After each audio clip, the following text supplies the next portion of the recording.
Hi, everyone. Welcome back to the Social Hotelier Podcast with me, Sam-Erik Ruttmann. My guest today is Eric Dingler.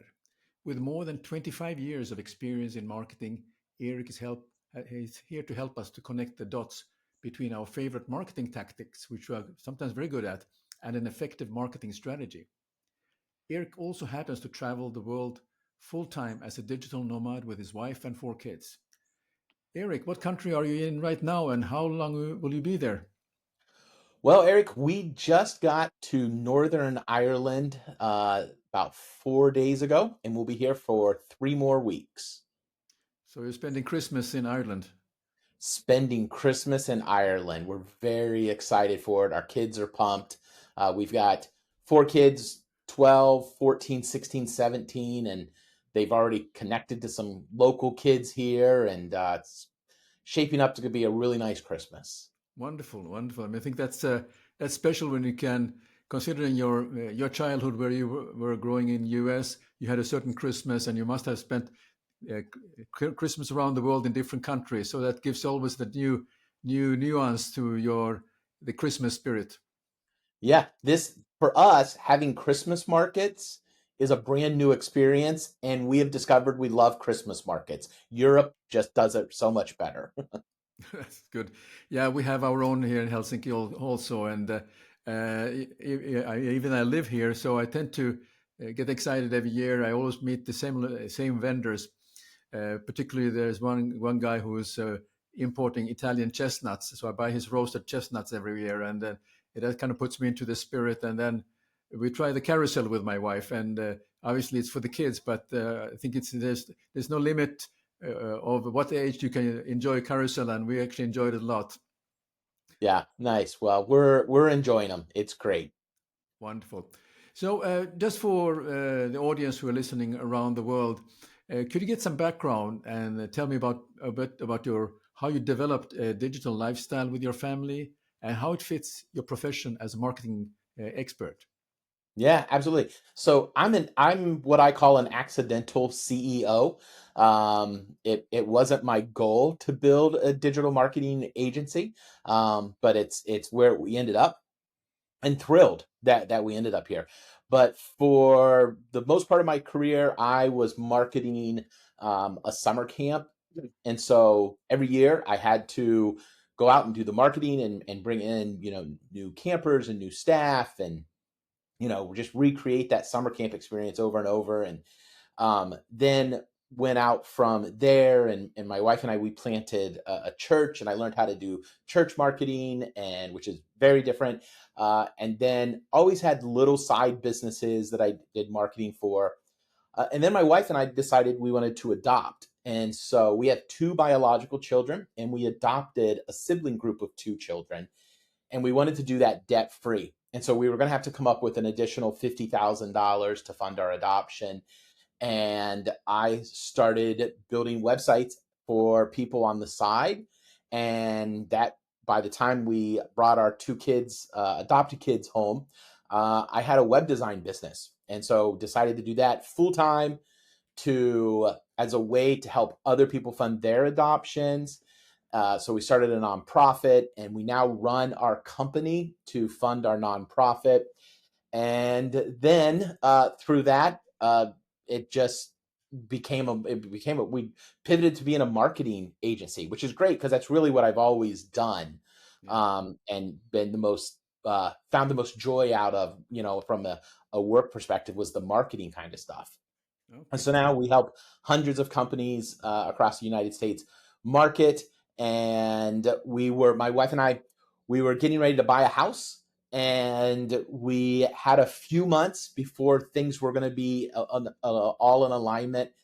And we decided, like, hey, let's go on a trip, and just before we buy the house, to make sure, like, we want to buy this house. And Eric, the thing is, we have no problem with people at all that are living the typical American dream, if you will. I use that in quotation marks, but the American dream.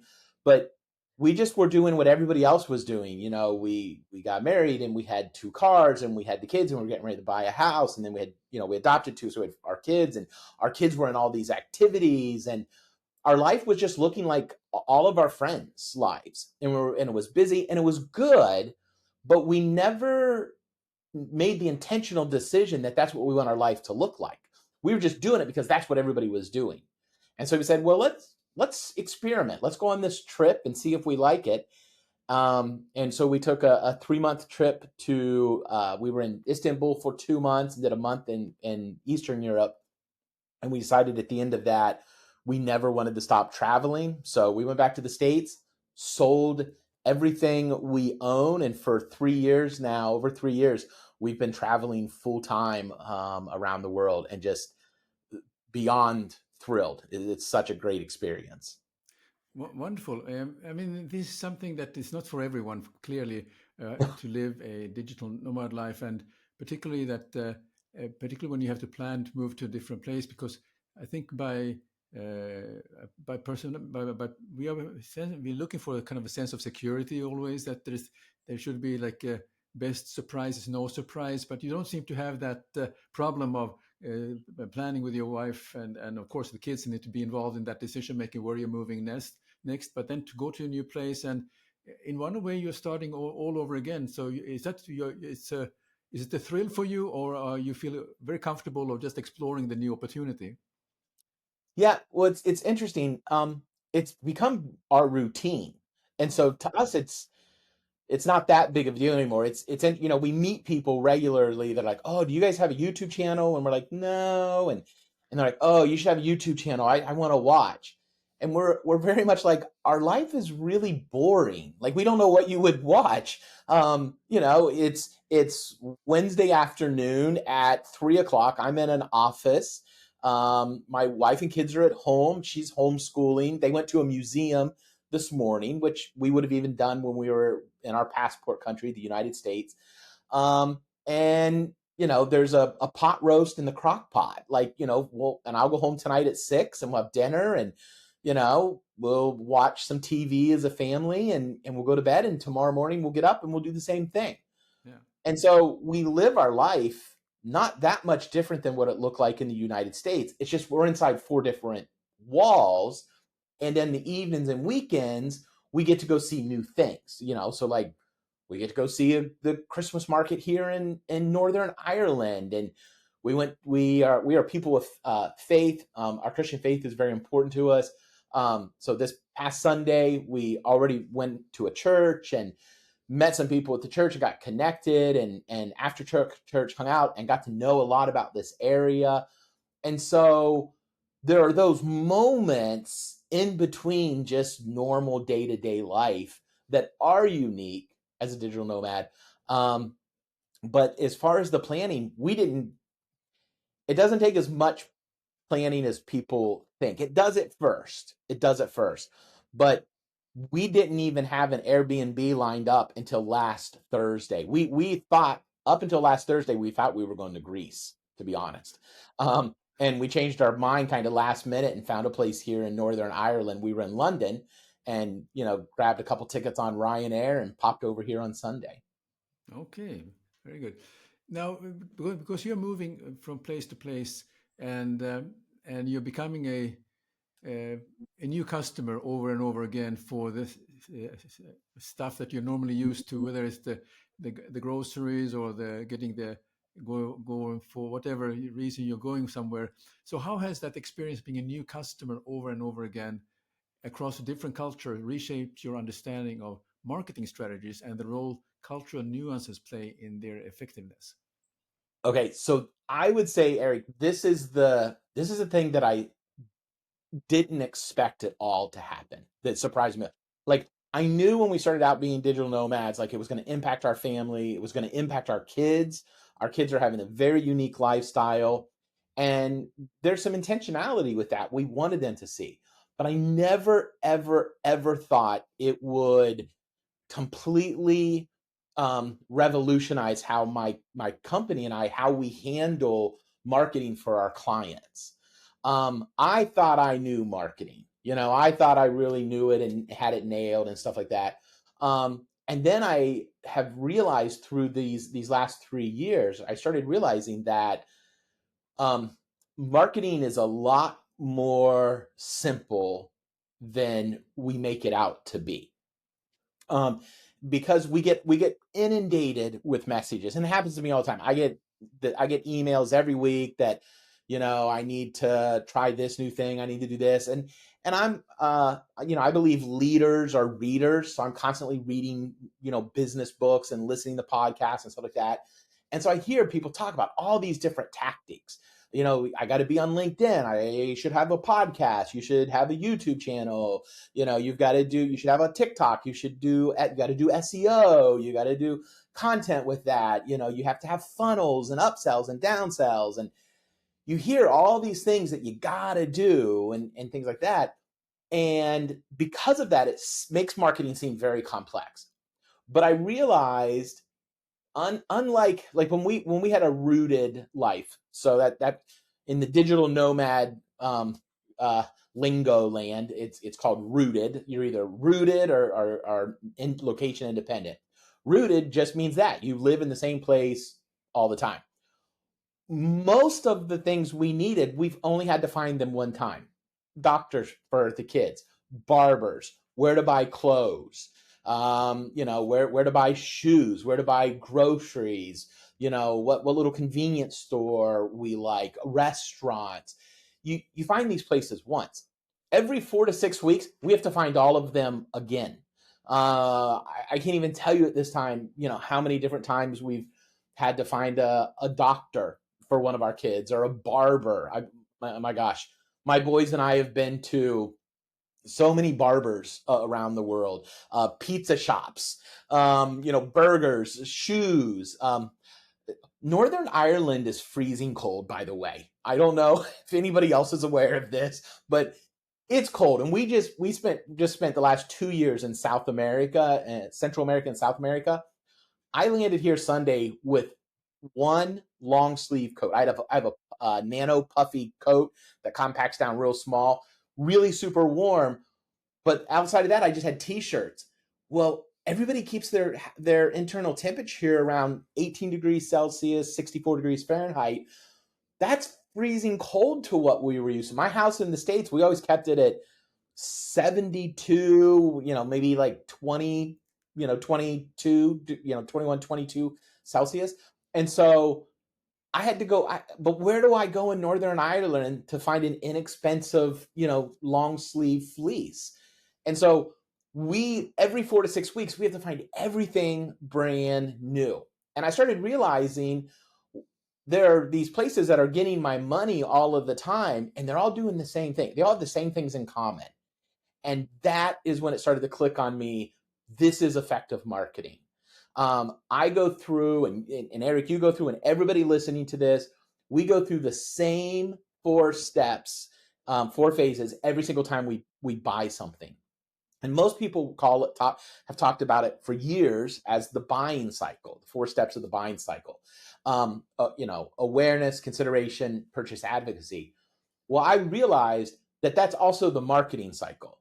And marketing is as simple as making sure you have a tactic that you like for each of those phases.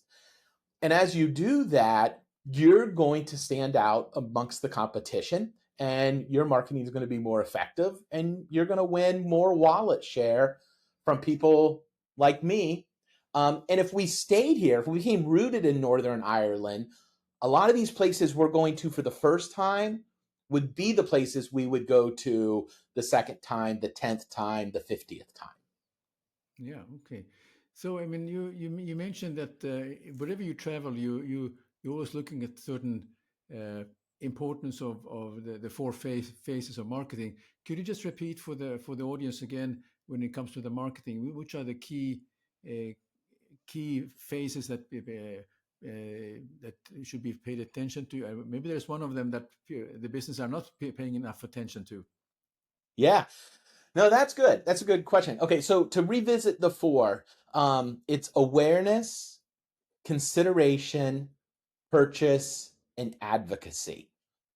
And most people nail the first one, awareness. And when new clients come to us and we do an analysis, most of them have been doing a really good job of awareness. So before anybody ever buys from us, or before you ever buy from somebody, you have to become aware that you need something. Some people refer to this as, becoming problem aware. And that's, so it's one way to look at it. But I have to become aware that I need something, or I would never buy it. Now, there's two ways awareness happens: self-discovered awareness, created awareness. Self-discovered awareness is, I need a long sleeve I need a long sleeve something to wear in Northern. I discovered that all by myself. That's self-discovered awareness.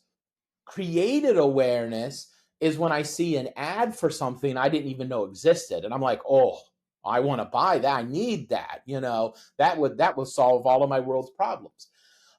So that's advertising works to create awareness. So you need to have a tactic in place that's creating awareness for those people that don't know you exist. But you need to be ready for all of the people that self-discover that they're become aware that they need you. So this is the thing that most businesses already have in place, or they're lucky because people are just self-discovering every day that they need what this person buys. So that's awareness. Once we become aware of a problem, aware of a need, then we move to consideration. Where am I going to get this? Who's going to solve this for me? And exactly what is that going to look like? And people can spend seconds in consideration. They could spend months in consideration. Really depends on the size of the purchase. If I'm standing in the aisle at a grocery store and I look over and suddenly I see a row of gum, and that reminds me, I become aware, oh, I'm out of gum. Then I go to consideration. Do I want grape? Do I want strawberry? Like I'm in consideration super quick. And then I grab it to buy it, and I have my purchase experience. If I'm buying a house or a car, I'm going to spend a lot longer than a few seconds. I'm going to test drive a couple models. I'm going to go to, I'm going to talk to people. So we spend different time in consideration. The key to consideration, to winning consideration, is you have to be the easiest and obvious choice. For most businesses, and I'm talking here kind of specifically local businesses, for most businesses, specifically, again, local businesses, you have to show up where people go when they become aware. So you have to ask yourself, when somebody decides that they want to look for my product, my widget, my solution, where do they go? Do they go to a friend? Do they go to Google? Do they go to an app? We have a lot of restaurants, and some Airbnbs, and some retreat centers. We've got a quilting retreat center, and some, but not Airbnbs, some bed and breakfasts, that are clients, and that used to always be Google. Well, then it became Google Maps. And so we had to adjust for our clients. Now it's not even really Google Maps for some of these people. It's an app. Like, are you in Uber Eats? Are you, on hotels.com? Are you, whatever the app of the moment is, you kind of have to make sure you're there, because that's where people are going in consideration. And then you have to answer their pre-qualifying questions while they're there. And then the third stage is the actual purchase experience. And this one is, unfortunately, so many people don't gather contact information here, so that they can easily do the fourth one. And the fourth one is advocacy. So Eric, in this stage, every customer that every single business, that they're going to have one of three types of customers.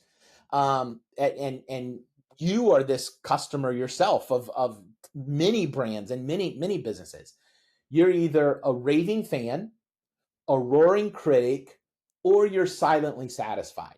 And the majority of us are the silently satisfied customers of hundreds of different brands and businesses.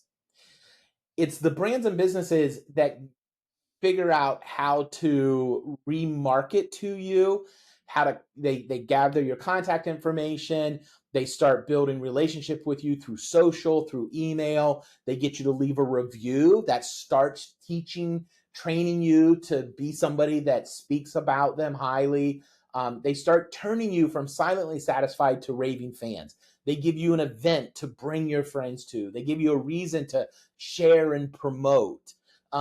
If anybody has a credit card, at some point you're getting an offer to, share with your friends a credit card, and you're going to get, something in return. This is advocacy marketing. And you asked which of these stages do I think people miss the most? It's a toss up between advocacy and purchase. A lot of brand, like even small mom and pop restaurants or barber shops or stuff like that, they used to be really bad at asking for people's email addresses and cell phone numbers. Now, a lot of them have become better because their POS system, it has that built in. So if they have a POS system that's getting them to gather that, they will. But it's email marketing, to email and SMS marketing to your current customers, I think is what we see over and over and over as the biggest miss that most brands and businesses have. So we work really hard to get that new customer, but then we keep working really hard to get a new customer and a new customer and a new customer. Where, like in my business in 2020, like February 2021 to February 2022, we did zero advertising, zero awareness marketing. And all we did for an entire year was we more than doubled our revenue, top line revenue, by just upselling our current clients and educating them through email marketing, inviting them to opportunities to add new services. And that's all I had to do for a year. And I more than doubled my top line revenue. So a lot of businesses leave gold in the backyard by not nurturing relationships with current customers and past customers. Okay, that's a really excellent information you're passing on, and I clearly have to upgrade my outro here for our podcast after we're finished. But one thing which came to my mind is that you mentioned that you started to create web designs, and now how has that changed? I mean, you're basically you have seen the when internet was in its infancy and the internet and so on, when the different softwares were used at the time to create the web designs. What has changed over the years as far as you're concerned? People don't spend as much time on websites anymore. And most websites are way too big. We get new prospects every week, and we go look at their website, and we come back and we're like, Mr. Mrs. Dentist, nobody cares about the make and model of your new X-ray machine, except for you and the bragging rights you get at the next dentist conference. But I have never once looked at my wife and gone, we need to get our son into a dentist. Let's make sure we find someone that's got the X-ray 4000 max. Like, that doesn't happen. And so a lot of small business owners build the website that they think makes them impressive. Yeah. And because that's what they've worked hard for. And that's they have a great X-ray machine. That's fantastic. Yeah. But nobody cares. They want to know, do I have to have an appointment? Do you do walk-ins? I'm scared. This is going to be my kid's first visit. How do you handle somebody's first visit? What about pain? Like, these are the pre-qualifying questions that people really have before they come to a dentist. Yeah. Barbers. We do a lot of barbershop websites and hair salons. Same thing. Like, nobody needs, barbers need one page. There are a few industries, you only need a one-page website. There are other industries where you can't get by that. Now, we're professional accommodation searchers. We're constantly looking out for new accommodations, and we try a variety of things. A mix of, we use Airbnb and VRBO, but we also look at, Kayak and hotels.com, and we go to hotel websites occasionally when we're going to be somewhere short. And I can't tell you how many times I'm like, I don't care. No, you're not answering my questions.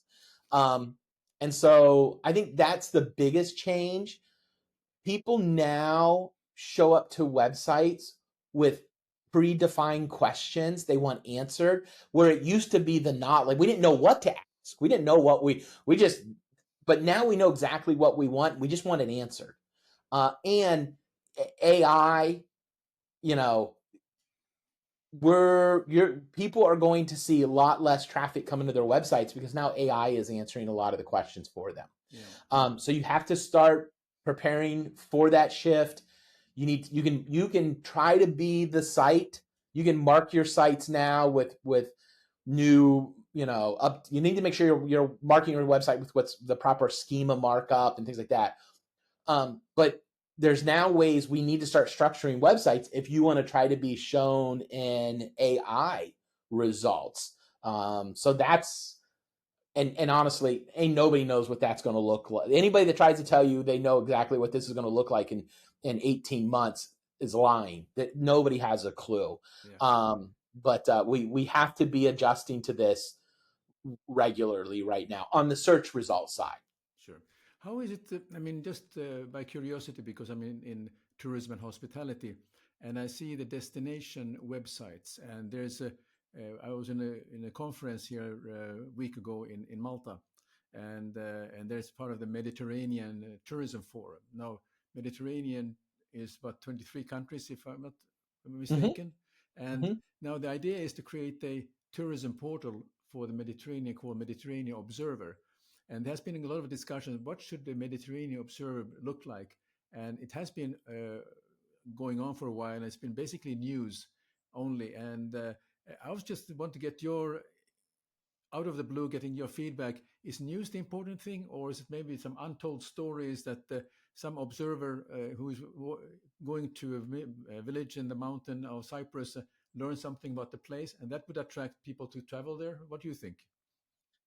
Yeah, well, again, I'm always going to go back to the marketing momentum cycle is what we call it. Okay, so are we working to create awareness with this and getting people to go, wow, I didn't even know you could do that. I didn't even know there was that event, that activity, that place, that village. Like, I didn't know that existed. And so if you're doing awareness marketing to bring people in, well, you need a very specialized landing. So, when something like this starts to happen, you're going to do awareness marketing off of the website. So you're going to create awareness through social media, advertising, different, all kinds of different ways to do it. But there's tactics that you're going to use that you're going to want to bring people to a landing page specifically for that. Yeah.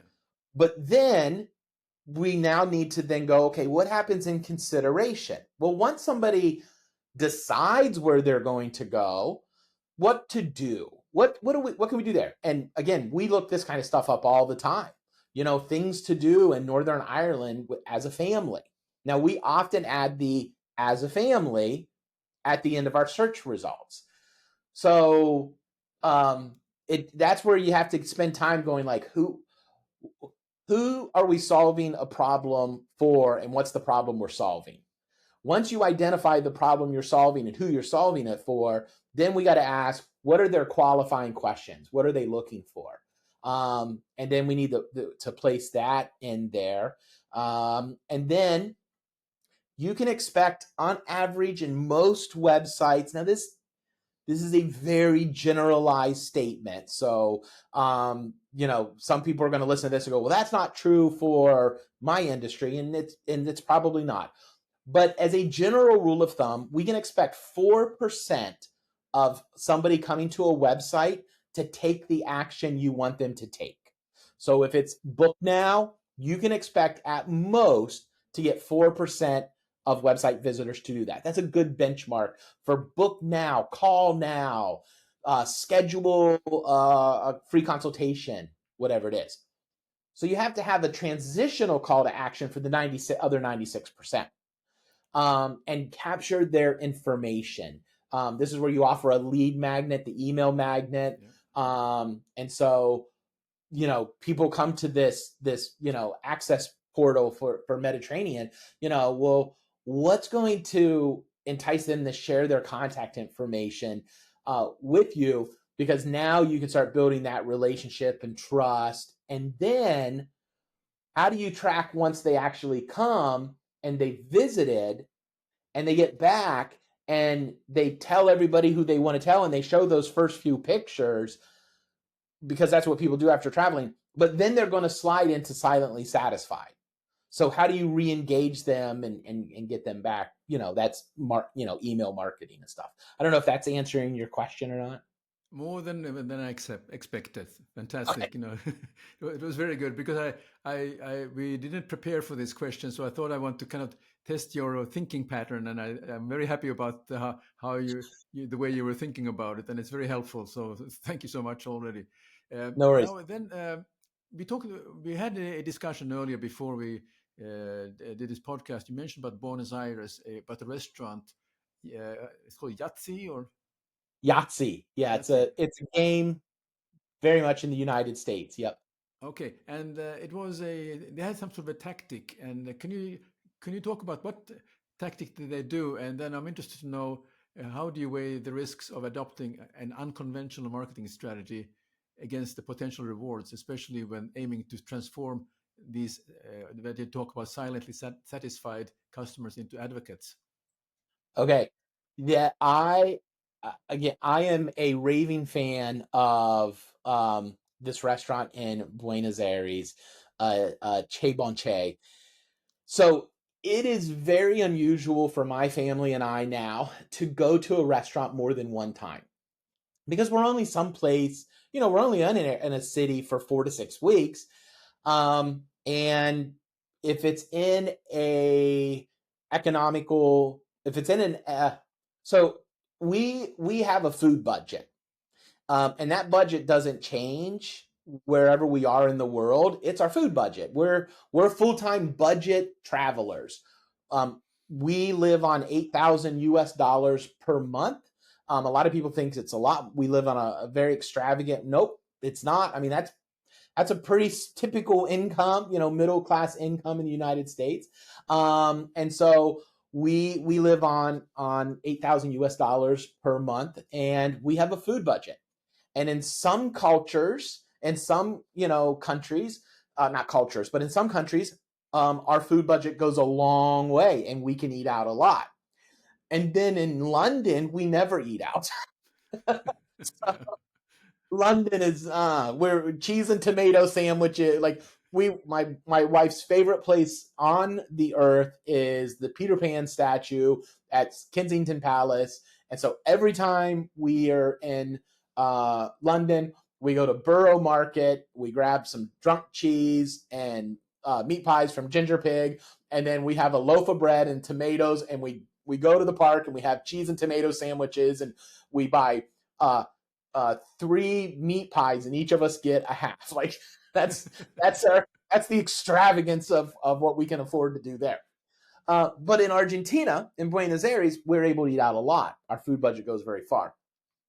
And so because of that, because of the fact we're only in a place for a short amount of time, we want to try new things. And so if we go back to a restaurant more than once, it's a special restaurant. And Che Bonche is just that in Buenos Aires.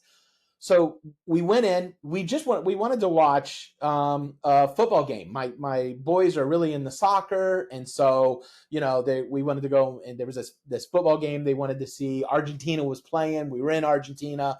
We thought it would be a lot of fun to go to a sports bar and be with locals. And it was, we had a great time. And when we were all done eating, the best hamburger I've ever had anywhere in the world. Absolutely, this 5 cheese, unbelievably delicious hamburger. They brought us the check, and a cup, and in the cup were 5 dice, and we got a chance to roll Yahtzee. And so you just 5 of the same number. So you get 5 dice. If you roll 5 ones, 5 twos, whatever, that's called a Yahtzee, and you win. So you get 2 chances to roll Yahtzee, and if you roll Yahtzee, your entire check is free. And I was like, I was not expecting it. And I went, wait, really? And they're like, yeah. And I'm like, oh my gosh.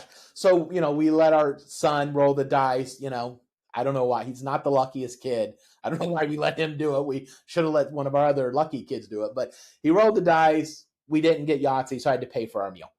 But up on the wall in neon, they had their Instagram handle. And so I immediately pull my phone out. I'm taking pictures as my son is rolling this dice because it's a new experience. And I see their Instagram channel, and I just immediately switch over to Instagram, and I post on Instagram about it. I follow them, I post, I tag.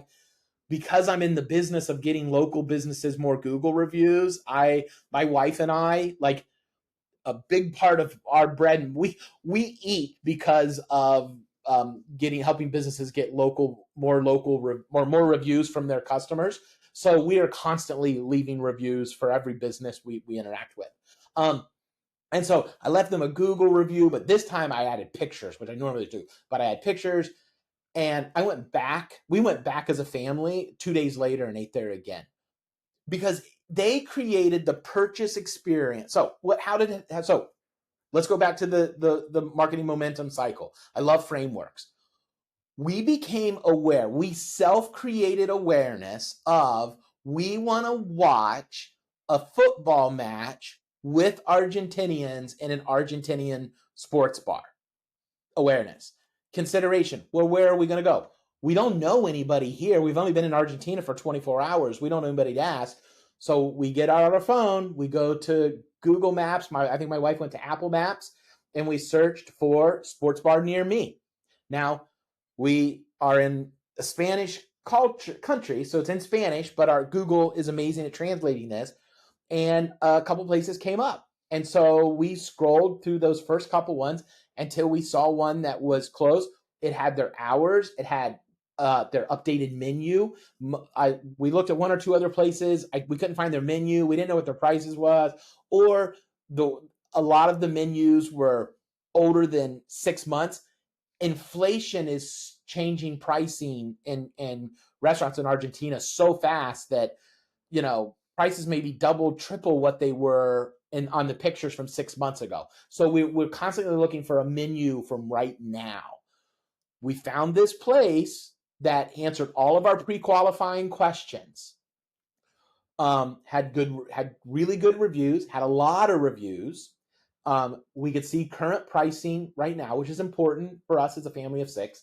And we could see how far it was from us. And we saw that from their pictures that they had TVs to show the game. So that's where we went. Then we had the purchase experience. The servers were great. We had a good time. The food was delicious. And then they had these signs up to make sure we saw their social.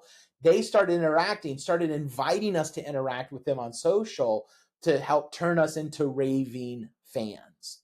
And then having that unique, wait, what? Experience where I get to roll a dice and maybe get my meal. And I asked ChatGPT, and the chances of us getting a free meal was like 1 out of 686. All right. So that's not unreasonable odds. That's good enough. But from a business owner, I'm also thinking, I only have to maybe give away 1 out of every 700 checks for free. Like, well, that's not bad. That's good marketing budget right there. Like that makes sense. This restaurant is so amazingly popular that we didn't know this when we looked it up. But because they only have the one Google business profile, which makes sense that why they do it this way. But they got so busy and always had such a long line that instead of going and opening a second location across town, they bought the restaurant caddy corner from them and opened a second location diagonal from them. It's the same exact restaurant. And I was talking to the manager when I went back, and he's like, "Oh yeah, it's great." He goes, "If they get a little more busy, we can send staff over there. They can send staff over here. We can grab stuff from there. It's the exact same business. And if you show up and you see one is full, people just start filling up the other location." I was just so impressed by this place. But yeah, that was one of my. I'll always remember that experience of that Yahtzee Cup. Very good. Well, thank you for sharing that. It's a fantastic story. Uh, we have touched on marketing, but also I'm more also interested about the digital nomadism and family life.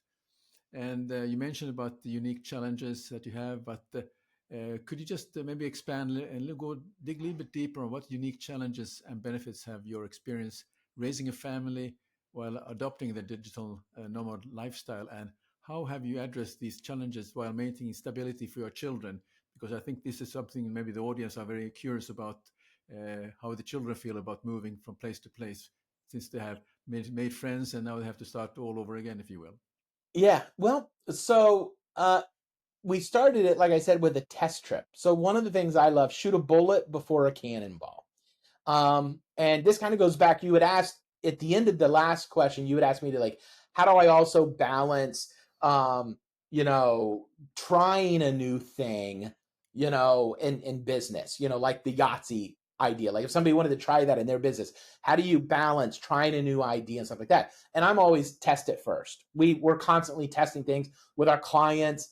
Let's test a strategy before we go real big. Let's test an ad, test a thing. Well, we did a test trip before we decided to go all in as being a digital nomad. And so that's one of the things I love about leadership. When you learn a leadership axiom, principle that works, you can apply it not just leading your business, but leading in your family, leading in your community. And so shooting a bullet before a cannonball is one of my favorite leadership lessons, which is just how do I test it with a little something before I go all in? And so for us as a family, the test trip was huge. Now, also, it helps technology. We help our kids engage with and connect with their friends using technology, but we have boundaries in place and safeguards in place. And, there's only certain types of apps that they're allowed to do this, and there's limits and stuff like that. So there's a balance. But now, when I get home tonight, who knows what accents I'm going to hear coming out of my kids' devices? They may be talking to one of their friends in Turkey, could be Costa Rica. It's just they've got kids all over, or friends all over the world, and they've just learned to. That's the great thing about kids, and we realized this when we were going through the process of adopting. So when we went over to Bulgaria to meet the two children we adopted, we took our two our biological children, and they were 6 and 8 at the time, and the children we were adopting were 10 and 12, 11 and 12 at the time, and or 10 and 11, 10 and 11 at the time, but so we took our two biological kids. I'm so glad we did, because play is a universal language. I mean, you don't have to speak the same language if you both know how to play soccer.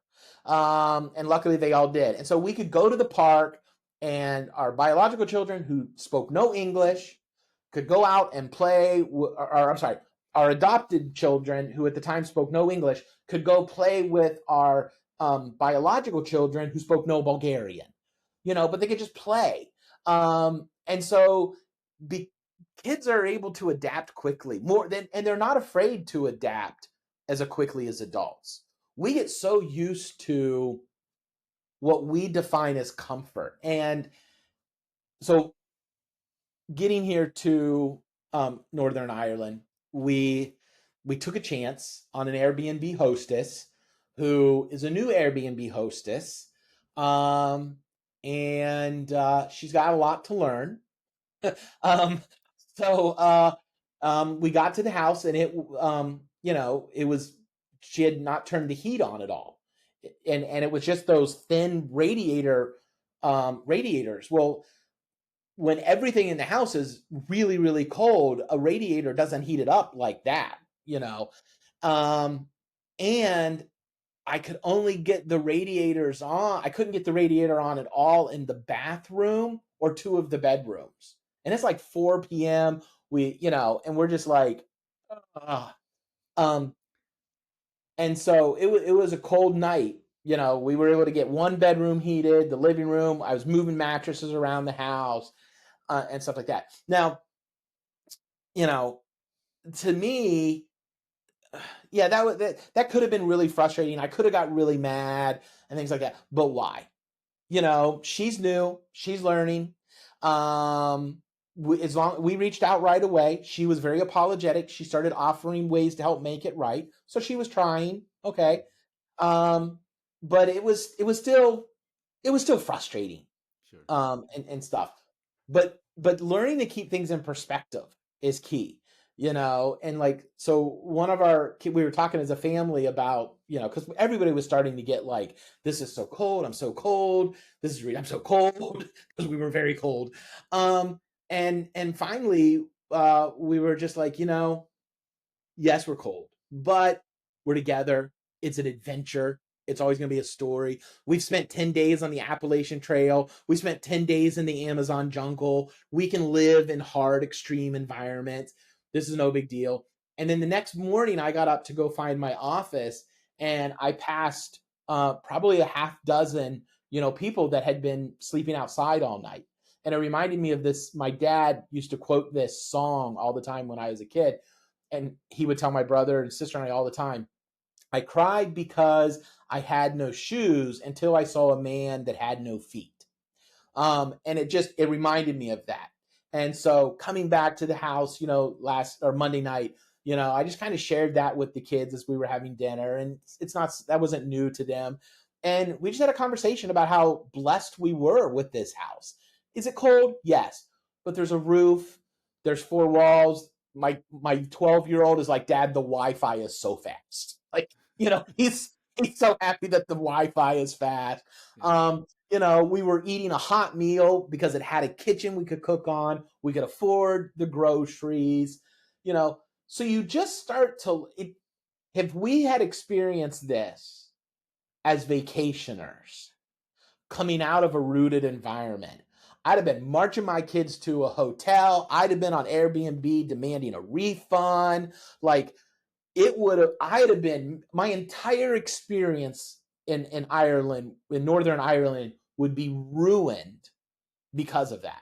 Yeah. But I think because of traveling for 3 years and stuff like that, we've just gotten very comfortable with the ideas of like, it's okay. Like, it's just going to be okay. And at the end of the day, the things that we think matter don't really matter. We're together as a family. We've got our health. We have the ability to smile when we choose to take a deep breath and realize that this Airbnb hostess, she's just learning, you know. She had no idea. She's like, I turned on one of the radiators and checked it, and I thought I just assumed they were all okay. Bet she never does that again. Yeah, exactly, exactly. Well, So, thank you very much for sharing, because there's a lot of depth into what you are speaking about, but also to kind of have a perspective when those things happen, and we tend to over get overheated for the things that actually is not that important at the end of the day. So, but overall, I mean, thank you very much, Eric. This has been a very good conversation, and I certainly have learned quite a bit during this uh, time that we have been together. But I have two more questions for you before we wrap up. And besides what we have talked about, what trends do you see happening in digital nomad lifestyle that we should take note of? Because this is something that has been going on for a while. And maybe there are people has been nomads for a long, long time, and they became digital nomads. But maybe there's something which is evolving. Maybe you can share what you see going on in this lifestyle. yeah, there are a lot more families starting to live this lifestyle. That's number one. Digital nomads for the longest time were singles, or maybe a couple. Uh, but